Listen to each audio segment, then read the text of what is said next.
रुपए की कदर में तेजी से कमी और शरह सूद में इजाफे की खबरों पर पाकिस्तान स्टॉक मार्केट क्रैश कर गई है। कारोबार के दौरान 100 इंडेक्स में 1700 से जायद पॉइंट्स की कमी हो गई। इंडेक्स 44,400 की सतह पर पहुंच गया है। सरमायाकारों के अरबों रुपए डूब गए। जी बिल्कुल, आपको बताते चलें कि रुपए की कदर में तेजी से कमी और शरह सूद में इजाफे की खबरों पर पाकिस्तान स्टॉक मार्केट क्रैश कर गई है। बात करेंगे इस हवाले से अयाज राना से। अयाज बताइएगा, 1700 से जायद पॉइंट्स का कमी हो गई है इस वक्त स्टॉक मार्केट में। जी बिल्कुल, आज जैसे कारोबारी हफ्ते का चौथा रोज है और जब से मार्केट ने आगाज किया था तो मार्केट आज मंदी के जो बादल हैं वो जो अच्छे पर मार्केट के ऊपर नजर आ रहे थे। आज सुबह से ही मार्केट के अंदर जो है वो शेयर की फरोख्त का सिलसिला जो जारी रहा वो थम ना सका और अब जाके हमने ये देखा कि 1780 पॉइंट से ज्यादा जो है इस वक्त वो इसके ऊपर 100 इंडेक्स के ऊपर कम हो चुके हैं। 3.84% कमी के बाद जो है मार्केट इस वक्त अपना जो है वो 45,000 की सतह भी खो बैठी है, जिसकी वजह से अब कहा यह जा रहा है कि मजीद 1.5% अगर मार्केट में मजीद कमी होती है तो उसके बाद मार्केट की जो है वो ट्रेडिंग रोक दी जाएगी। 5% कमी होने के साथ जो है वो मार्केट में कारोबार बंद कर दिया जाता है। लेकिन इस वक्त तक हम ये भी देख रहे हैं कि मार्केट में थोड़ी सी रिकवरी आई है, जिसके बाद मार्केट में अभी थोड़ा देखने में ये आ रहा है कि शेयर की कीमतें जो कम हुई हैं तो लोगों का थोड़ा सरमायाकार जो है कुछ शेयर को खरीदने की तरफ जा रहे हैं। लेकिन अब तक से जो ये मंदी देखी जा रही है उसके एक अंदाजे के मुताबिक माहिरीन का कहना है कि अब तक 180 अरब रुपए से ज्यादा जो है वो शेयर की कीमत कम होने से जो है सरमायाकारों का नुकसान हो चुका है। अगर सेक्टर्स के हवाले से अगर बात की जाए, आज के sector commercial bank, engineering, fertiliser, oil and gas marketing company, automobile part and accessories के ये ऐसे सेक्टर्स हैं जिसके अंदर तमाम कंपनियों के अंदर जो हमने मार्केट के अंदर लोगों को शेयर्स फ्लो करते हुए देखा गया, जिसकी वजह से मार्केट में जो मुसलसल गिरावट के शिक्के सामने आ रही है। इसमें माहिरीन का कहना यही है कि डॉलर की बढ़ती हुई कीमत जिसके अंदर कोई लगाम नहीं डाला जा रहा, उसकी वजह से मार्केट में जो है इतना डैमेज देखने में आ रहा है। अगर मजीद इसी तरीके से डॉलर की कीमत बढ़ती रही और महंगाई की शरह में यकीनन इसका इजाफा होगा और इस इजाफे की वजह से स्टेट बैंक के पास सीधा एक ही जो है वो बुक काम करते हैं और उनका कहना है। ये बताइएगा, अभी ताज़ा तरीन सूरत हाल क्या है? क्या मजीद जो है वो मंदी का रुझान देखा जा रहा है? नहीं, इस वक्त हमने देखा ये कि सरमायाकार कुछ सरगर्म हुए हैं। 1700 से ज्यादा पॉइंट कम होने के बाद जैसे ही शेयर की कीमत कम हुई है तो मार्केट के अंदर थोड़ी सी बाइंग आई है, जिसने मार्केट को सहारा दिया। इस वक्त तक 1231 पॉइंट जो है वो मार्केट में नेगेटिव हैं, जो कि 1700 से 500 पॉइंट रिकवर कर गई है मार्केट। अब लगता है कि दिन के अख्ताम तक मार्केट के अंदर कुछ रिकवरी आ जाएगी, जिसके बाद मार्केट कुछ ऐसे 1000 पॉइंट या उसके अंदर जाके जो है मार्केट बंद होगी। लेकिन इस वक्त तक भी अगर देखा जाए तो 1231 माइनस के ऊपर जो है वो 100 इंडेक्स ट्रेड करता हुआ हमको नजर आ रहा है और उसने अपनी 45,000 की सतह जो है वो दोबारा से बहाल कर ली है। एक दिन में 2 सतहों को अबूर करना, मंथली जोन के अंदर जाना एक बहुत बड़ी बात होती है, क्योंकि मार्केट में अब अगर थोड़ी देर मजीद और ऐसी ट्रेडिंग होती है। अयाज, आप हमारे साथ ही मौजूद रहिएगा। अपने नाजरीन को बताते चलें कि स्टॉक मार्केट क्रैश कर गई है, रुपए की कदर में तेजी से कमी देखी जा रही है, शरह सूद में भी मजीद इजाफे की खबरें आ रही हैं, जिस पर पाकिस्तान स्टॉक मार्केट क्रैश कर गई है। कारोबार के दौरान 100 इंडेक्स में 1700 से ज्यादा पॉइंट्स की कमी हो गई है। सुबह हमने देखा कि 800 पॉइंट्स की कमी हुई थी, जिसके बाद दोपहर 1 बजे के करीब 1100 पॉइंट्स की कमी हुई थी और अब ये 3:15 बजे ये खबर आ रही है कि 1700 से ज्यादा पॉइंट्स की कमी हो गई है। इंडेक्स 44,400 की सतह पर पहुंच गया है। सरमायाकारों के अरबों रुपए डूब गए हैं। अहम खबर है, एक बड़ी खबर है, तशवीशनाक खबर है। पाकिस्तान की मईशत के लिए रुपए की कदर में तेजी से कमी पर स्टॉक मार्केट क्रैश कर गई है। अशरफ खान ने भी हमें ज्वाइन किया है इस पर। अशरफ, गुज़श्ता माह जुलाई में हमने ये देखा था कि 21 माह की बुलंद तरीन सतह पर स्टॉक मार्केट पहुंची थी और आज हम इस महीने के आखिर में ये देख रहे हैं कि स्टॉक मार्केट क्रैश कर गई है। जी बिल्कुल दुरुस्त कह रहे हैं कि ये जो उतार चढ़ाव इसकी बुनियादी वजह यह है कि गैर यकीनी सियासी सूरत हाल है, साथ ही रुपए की कदर में तेजी से कमी हो रही है और निगरान हुकूमत जब से आई है तो कोई स्टेबिलिटी होती हुई दिखाई नहीं दे रही है, क्योंकि इससे पहले जो वजीर खजाना इसाक डार थे वो बार बार आके कह रहे थे कि रुपए की कदर में बेहतरी होगी, मईशत दुरुस्त में चल रही है, लेकिन अब निगरान हुकूमत आने के बाद ऐसा कुछ होता हुआ दिखाई नहीं दे रहा। जो खबरें आई हैं उसके ऊपर मार्केट जो रिस्पॉन्स दे रही है, क्योंकि महंगाई की रफ्तार बढ़ने का है, बिजली की कीमत बढ़ चुकी है, डॉलर जिस तेजी से ऊपर गया है पिछले 17 से 18 दिनों में 17 रुपए जो महंगा हुआ है, उससे माहिरीन यही कहने की जो महंगाई की रफ्तार है वो तमाम रिकॉर्ड तोड़ देगी। बिजली, पेट्रोलियम मसनूआत और गैस की जो दरामदी आ रही है उसकी कीमत मजीद बढ़ेगी, जो आवाम पर महंगाई का बोझ है। इन तमाम खर्चात पर ये देखा जा रहा है मार्केट में जो सरमायाकारी देख रहे हैं, शरह सूद जो कि अभी 22% पे है वो 2% तक बढ़ने के खर्चात होंगे, जो 24% पे हो जाए मुल्क की बुलंद तरीन सतह पे पहुंच जाएगा।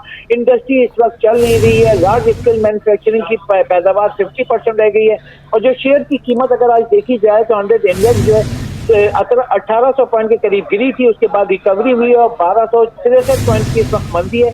इस वक्त मंदी है। बहुत शुक्रिया अशरफ, आप हमारे साथ मौजूद थे। अयाज, आपने हमें अपडेट किया, आपका भी शुक्रिया। सिंध हाई कोर्ट ने कीर्थर नेशनल पार्क को खत्म करके हाउसिंग स्कीम बनाने के खिलाफ दरखास्त पर चीफ सेक्रेटरी के बयान हल्फी और कमिश्नर हैदराबाद की रिपोर्ट जमा होने पर फैसला महफूज कर लिया। Chief justice Sindh high court justice Ahmed Ali Shaikh की सरबराही में 2 रुकनी बेंच के रूबरू कीर्थर नेशनल पार्क को खत्म करके हाउसिंग स्कीम बनाने के खिलाफ दरख्वास्त की समाअत हुई। कीर्थर नेशनल पार्क की ज़मीन किसी को अलॉट नहीं की गई। चीफ सेक्रेटरी ने बयान हल्फी जमा करा दिया। चीफ जस्टिस ने चीफ सेक्रेटरी से इस्तफसार किया कि आप वाजे करें सिंध हुकूमत का क्या मौक़िफ़ है। चीफ सेक्रेटरी ने बताया कि सिंध हुकूमत कीर्थर नेशनल पार्क की ज़मीन किसी को अलॉट नहीं कर सकती। सिंध हुकूमत ने कमिश्नर हैदराबाद की रिपोर्ट भी अदालत में जमा करा दी।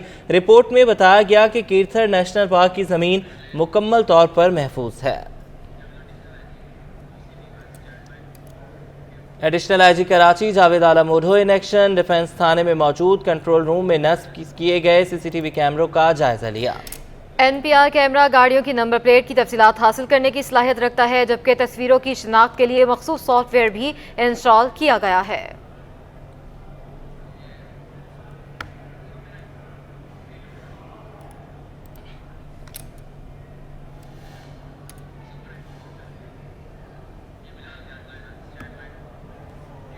कि इलेक्ट्रिक की जानिब से ओवर बिलिंग, खुफिया चार्जेस की वसूली और महंगाई बढ़ने से वकला बरादरी भी शदीद मुतासर हो गई है। बात करेंगे बिलाल अहमद से। जी बिलाल। जी, के इलेक्ट्रिक की जानिब से ओवर बिलिंग और जो खुफिया चार्जेस लगाए गए हैं, इसके साथ ही जो महंगाई हुई है उसके खिलाफ वकला सड़कों पर हैं। सिंध हाई कोर्ट और कराची प्रेस क्लब के दरमियान रैली निकाली गई है वकला बरादरी की जानिब से। मेरे साथ इस वक्त मौजूद हैं आमिर नवाज वड़ाइज, जो कि Sindh high court bar association के सेक्रेटरी जनरल हैं। उनसे पूछते हैं कि उनके मुतालबात क्या हैं। ज़रा मुतालबात के बारे में बताइएगा। हमारा ये कहना है कि ये जो बिजली के बिलों में ओवर बिलिंग की गई है उसमें जितने भी टैक्सेस लगाएंगे खासतौर वो तमाम को कम से कम कर दिया जाए। इतना बिल हो कि एक आम जो शहरी है वो उसको अफोर्ड कर सके। आप हमारे बराबर में एक कंट्री आप उसको देख सकते हैं, वहाँ पे 300 यूनिट तक फ्री है, 300 यूनिट से ऊपर वो बिल देते हैं और फिर 6 रुपये का वहाँ पे बिल है। हम यहाँ पे बैठे हुए 75 रुपीज़ जो बिल आ रहा है पर यूनिट, उसके बाद लग रहा है कि जो कहा जा रहा है वो 90 रुपीज़ पर यूनिट पे चले जाएगा। इससे क्या होगा, जो आम आवाम है, जो गरीब आदमी है, वो अपनी बेसिक नेसेसिटी से दूर हो जाएगी। हमारा ये मुतालबा है कि इसको इतना कम कर दिया जाए कि आम एक शख्स जिसकी 10,000 भी सैलरी है वो भी इस बिल को जो है वो अफोर्ड कर सके। इसमें रेडियो के टैक्सेस, दूसरे भी जो भी अदर सरचार्जेस है, उन तमाम को खत्म करके इसको बिल्कुल जीरो लेवल पे लाए। जनरल बॉडी इजलास हुआ है, फैसले क्या हुए हैं, आप करने क्या जा रहे हैं? जनरल बॉडी में एक चीज तो ये तय भी है कि हम मलीर बार, कराची बार, हाई कोर्ट बार मिलकर एक लाया अमल तय करेंगे। इस इशू को जो है मिलकर टेकअप करेंगे क्योंकि ये बेसिकली नेसेसरी इशू है। सेकंड थिंग ये है कि हम एक पटिशन फाइल करेंगे हाई कोर्ट बार एसोसिएशन की तरफ से, ताकि जो मैटर है वो सिर्फ हम रोड तक नहीं रखें, उसको हम कोर्ट में भी लेके जाएं और एक कंस्ट्रक्टिव वे में हम उसको लेके चलें। थर्ड थिंग ये है कि ये जो प्रोटेस्ट है, जो हमारी डिमांड्स हैं, ये इसको हम टाइमली एक्सटेंड करते रहेंगे, उसको चाहे फिर हमें आगे चलकर स्ट्राइक्स की तरफ जाना पड़े, बट हम अपना एक जो स्टैंड लिया है उसको इंशाल्लाह ताला जो मैक्सिमम अपने स्टैंड के लिए कर सकते हैं उसको करेंगे। जी, जो इजलास हुआ है उसमें तमाम जो बार एसोसिएशंस हैं उनमें जॉइंट एक्शन कमेटी बनाने का फैसला हुआ है और ये फैसला किया गया है कि ना सिर्फ सिंध हाई कोर्ट में आईनी दरखास्त भी दायर की जाएगी बल्कि दीगर जो ऑप्शंस हैं उन पर भी गौर किया जाएगा। बहुत शुक्रिया बिलाल, आपने हमें अपडेट किया। एक्सचेंज कंपनीज एसोसिएशन के जनरल सेक्रेटरी जफर पराचा ने गैर यकीनी सियासी सूरत हाल और दरामदात पर इन्हिसार को मुल्की मुआशत की तबाही का जिम्मेदार करार दे दिया। उन्होंने मजीद क्या कहा, आइए देखते हैं। आज का दिन भी पाकिस्तान की इकोनॉमी के लिए कोई अच्छा नहीं रहा। ₹1.50 इंटरबैंक में इजाफा हुआ और इतना ही इजाफा तकरीबन ओपन मार्केट में हुआ। इस वक्त जो हमारे इनफ्लोज हैं वो दिन ब दिन गिरते जा रहे हैं और जो हमारे आउटफ्लोज हैं इंटरबैंक के अंदर वो बढ़ते जा रहे हैं, क्योंकि IMF की जो शर्त है कि हमने अपनी नॉन एसेंशियल आइटम की इम्पोर्ट को जारी रखना है, वो एक बहुत बड़ी वजह है। और जो निगरान हुकूमत है उनके क्योंकि पॉलिटिकली कोई स्टेक्स नहीं होते, उनको कोई कंसर्न नहीं है, जाने वाली हुकूमत निगरान हुकूमत पे छोड़ जाती है बहुत सारी चीजें। तो इस वक्त प्रेशर बहुत ज्यादा है और डॉलर के आउटफ्लोज बहुत ज्यादा है।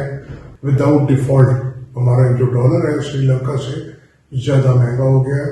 तो खुदा के वास्ते आप इन चीजों को ठीक करें, तवज्जो दें, खर्चे कम करें, सादगी अपनाएं, ब्लेम गेम ना करें, आवाम को बेवकूफ ना बनाएं। बिजली के बिलों में देखें लोग खुदकुशियां कर रहे हैं और कल काबीना ने ये कहा है कि हम बिजली के रेट कम नहीं कर सकते, टैक्सेस कम नहीं कर सकते।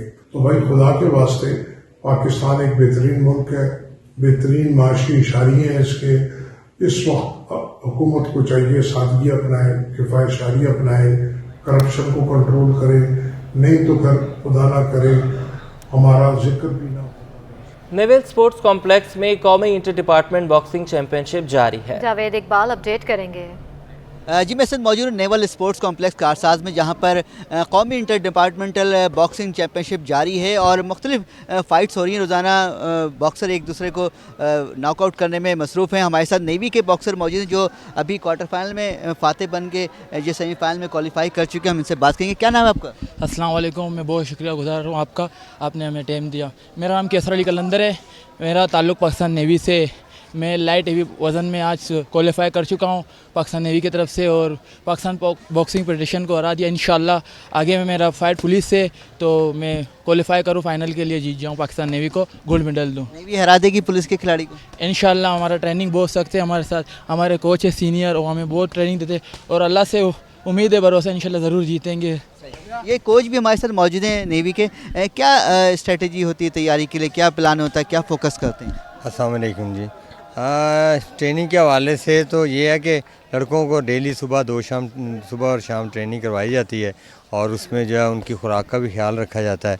इदारा जो पाकिस्तान नेवी है बहुत ज़्यादा सपोर्ट कर रहा है और देखें ये बहुत बड़ा इवेंट करवाया है जिसमें एक ख़तीर रकम भी सर्फ हुई है। अल्हम्दुलिल्लाह टीम जिस तरह से प्रैक्टिस कर रही है और ये बच्चे स्पेशली कैसर अली कलंदर इस जैसे जितने भी मेरे पास लड़के हैं वो बड़ी मेहनत कर रहे हैं और मुझे ये उम्मीद है कि ये पाकिस्तान के लिए और महकमे के लिए इज़्ज़त कमाएंगे और इसके लिए बहुत सी जो है ना मेडल्स वो बाहर से भी लेकर आएंगे। रिंग यहाँ पर है, इस इवेंट को देखने के लिए बड़ी तादाद में शायकीन भी जमा है क्योंकि पूरे पाकिस्तान से बॉक्सर आए हैं, तो ये चाहते हैं कि अच्छी फाइटिंग करें, अच्छी बाउट हो और यकीनन यहाँ पे फ़ाइट अच्छी होगी तो इदारे का नाम होगा, इदारे का नाम होगा तो इनकी तरक्की भी होगी इदारे में। जी director A&I group of companies Mohammad Adnan ने एक्सपो सेंटर में जारी ITC इन एशिया नुमाइश के नौजवानों के लिए सुनहरी मौका करार दे दिया है। मज़ीद बताएंगे काविश मेमन। बिल्कुल, देखेंगे एक्सपो सेंटर में आलमी मेला सज चुका है और ITCN नुमाइश का आज पहला रोज़ है। 3 दिन तक ये नुमाइश जारी रहेगी और 100 के करीब ममालिक के मंदूबीन हैं जो आज इस नुमाइश में शिरकत कर रहे हैं। टेक्नोलॉजी के हवाले से इस नुमाइश को इंतहाई अहम करार दिया जा रहा है। इस वक्त मेरे साथ मौजूद है AI ग्रुप के डायरेक्टर हैं मोहम्मद अदनान, उनसे बात करते हैं। साहब ये बताइएगा, अफरा तफरी के माहौल में जहाँ हर तरफ मायूसी हो, इस तरह के इवेंट्स कितना किरदार अदा करते हैं? अब पाकिस्तान की जो ज़रूरत है IT इंडस्ट्री में, उसके लिए तो ये बहुत इंपॉर्टेंट एक एग्जीबिशन होने जा रही है ITCN एशिया 2023। और हमें चूँकि IT में काम करना है और इस वक्त सबसे ज़्यादा ज़रूरत अगर पाकिस्तान की इकोनॉमी को किसी चीज़ की है तो वो IT इंडस्ट्री को बूस्ट करने की है। तो connect commercial hub being biggest IT hub of Pakistan already इस फील्ड के अंदर है और हमने आप कनेक्ट समिट सीज़न 1 के तहत हमने कोई 8000 बच्चों को फ्री IT कोर्सेज करवाए, उन बच्चों को बिज़नेस की अपॉर्चुनिटी प्रोवाइड की। तो आज ITCN एशिया के इस प्लेटफॉर्म पे उन बच्चों के लिए एक ब्रिज का किरदार अदा करने आए हैं हम कि जिनको हमने कोर्सेज कराए हैं। यहाँ पर 800 से ज़्यादा कंपनीज़ हैं पूरे पाकिस्तान भर से जो मौजूद हैं, IT इंडस्ट्री में जो काम करते हैं, जो सॉफ्टवेयर हाउसेज हैं, डिफरेंट जो IT से रिलेटेड काम करते हैं, वो सब लोग यहाँ मौजूद हैं वो कंपनी। और उन बच्चों के लिए आज एक अपॉर्चुनिटी है कि इसमें एग्जीबिशन में पार्टिसिपेट करें, आएँ उन स्टॉल्स के पास जाएं, उन हाउसेस के पास जाएं, देखें कि क्या अपॉर्चुनिटी है आईटी में, क्या क्या क्या काम हो रहा है और उसको इम्प्लीमेंट करें अपने काम में जो उन्होंने सीखा है। तो ITCN एशिया जो है वो बहुत बड़ी अपॉर्चुनिटी है, खासकर कराची के नौजवानों के लिए। कराची में होने जा रही है और बहुत सारे इंटरनेशनल मार्केट, इस वक्त चाइनीज़ कंपनीज यहाँ पार्टिसिपेट कर रही हैं, यहाँ US से बहुत सारी कंपनीज आई हुई हैं, वो पार्टिसिपेट कर रही हैं। इंटरनेशनल इन्वेस्टर्स मौजूद है इस प्लेटफॉर्म के ऊपर, एक्सपो सेंटर में, जो ये 3 दिन की एग्जीबिशन है। तो यहाँ नौजवानों को जो IT में कुछ करना चाहते हैं, अपना करियर बनाना चाहते हैं, उनके लिए बहुत बड़ी अपॉर्चुनिटी है। हमारे पास सबसे ज़्यादा नौजवान, हमारे पास 65% यूथ है पाकिस्तान में, और पाकिस्तान आबादी के लिहाज से 5वां बड़ा मुल्क है दुनिया का। उसके बावजूद भी अगर हम इन चीज़ों में पीछे रहें तो ये हमारी लेकनेस है। ये बच्चे इनके साथ जुड़ें, ये IT की एक्सपोर्ट बढ़े पाकिस्तान में, और पाकिस्तान के लिए, सिर्फ पाकिस्तान की इकॉनमी के लिए सबसे जो बेहतर रास्ता है मुल्क को वापस इकॉनमी को बेहतर करने का, वो है स्किल को एक्सपोर्ट करें हम, बाकी सब चीज़ों को छोड़ दें। बिल्कुल, देखें A&I ग्रुप के डायरेक्टर इस वक्त मोहम्मद अदनान हसन मौजूद हैं। उनका कहना है कि ये जो इवेंट है वो एक इनकलाबी इकदाम है टेक्नोलॉजी के मैदान में पाकिस्तान को आगे ले जाने के लिए, खासतौर पर जो नौजवान नस्ल है उनको जो अपॉर्चुनिटी है उसको अवेल करने की ज़रूरत है। जी।